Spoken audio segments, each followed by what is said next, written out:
Now the OnePlus Buds 4 might get completely overshadowed by the shiny new Nord 5 and Nord CE5. But I'm not letting that happen. In fact, let's crank it up a notch.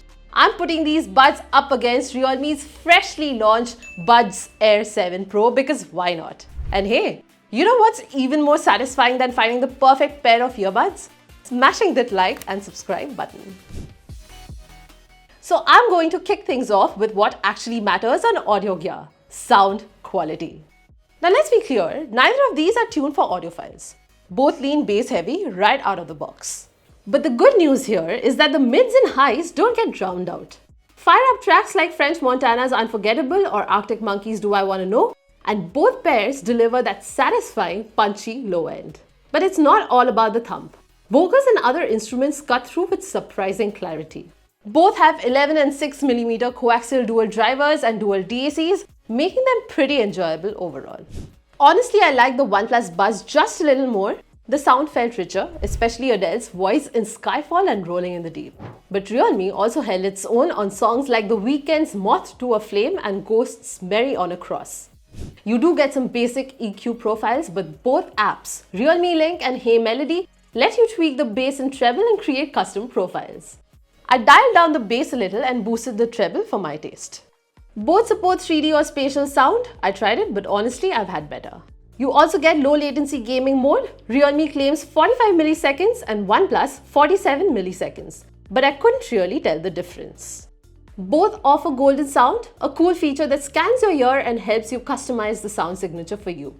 ANC is decent. Realme blocks up to 53 decibels, OnePlus 55 decibels. And both of them have real-time adaptive noise cancellation. I did have some fatiguing issues with the OnePlus, but no such issues on the Realme, but your experience may vary. Transparency mode on both sounded a bit artificial and a little too shilly. Call quality is pretty solid in both. Here, listen. This is what it sounds like on the Realme. Hello, mic testing, 1, 2, 3. And this is what it sounds like on the OnePlus. Hello, mic testing, 1, 2, 3. Both earbuds also include AI translation features, which is a nice bonus, but honestly, I don't think many people will use them regularly. Now let's talk connectivity. Because both the OnePlus Buds 4 and Realme Buds Air 7 Pro rock Bluetooth 5.4 with AAC, SBC and LHDC 5.0 support. Solid sound, no drama. They do dual device connection too, so you can stay paired to 2 devices at once. The range for both is about 10 meters and no dropout even with my phone in the other room. I tested them on an iPhone and a OnePlus 13R. Pairing was smooth, though not as snappy as Android's Google Fast Pair.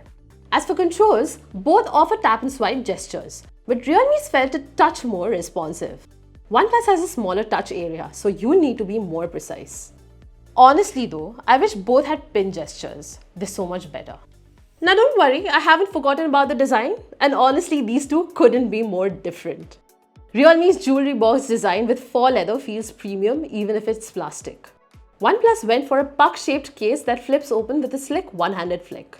Way more pocket-friendly too. As for the buds, Realme's dual-tone gold finish definitely stands out, while OnePlus keeps things clean and minimal.